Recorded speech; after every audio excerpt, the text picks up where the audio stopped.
Ready?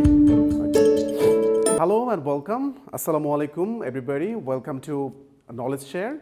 Dear student, আজকে আমাদের topic হচ্ছে ভার্ব। ইনফ্যাক্ট আমাদের এই কোর্সে আপনাদেরকে আমরা ভার্বের খুঁটিনাটি সব কিছু দেখানোর ট্রাই করব। If you are a student preparing for your JSC, SSC, HSC or if you are preparing for university admission test, it can be anything. You can also prepare for BCS, job exam, anything. Whatever you are doing, you will need verb till the end of your life because the world is evolving so fast, and in this world, English is a must needed language. So dear students, verb হচ্ছে ইংরেজি ভাষার founding block. আপনি যদি ভার্বকে ভালোভাবে জানেন, ভার্বকে যদি ভালোভাবে আয়ত্ত করতে পারেন, আপনার সম্পূর্ণ ইংরেজি জার্নিটা অনেক সুন্দর হয়ে যাবে ইনশাআল্লাহ। তো আমাদের প্রথাগত ইংরেজি শিক্ষার ক্ষেত্রে যে প্রবলেমটা হয় যে আমরা ভার্বকে প্রপারলি বুঝতে পারি না। আমাদের এই লেকচারটা আমরা আপনাদের জন্য সাজিয়েছি যে পুরো কোর্সটা শুধুমাত্র ভার্বের উপরে আমরা রেখেছি এবং আমরা এটাকে বলছি mastering the verbs.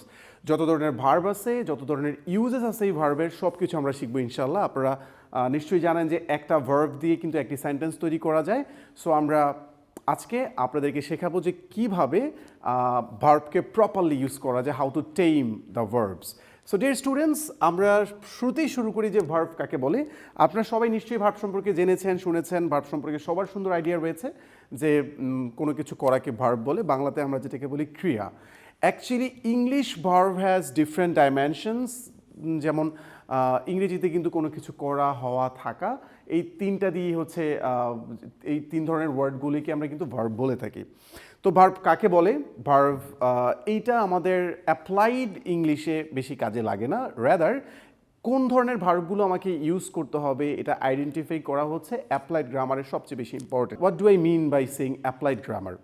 Applied grammar হচ্ছে আপনি যখন ইংলিশে কথা বলছেন সেখানে যেন আপনি ভার্বকে প্রপারলি ইউজ করতে পারেন।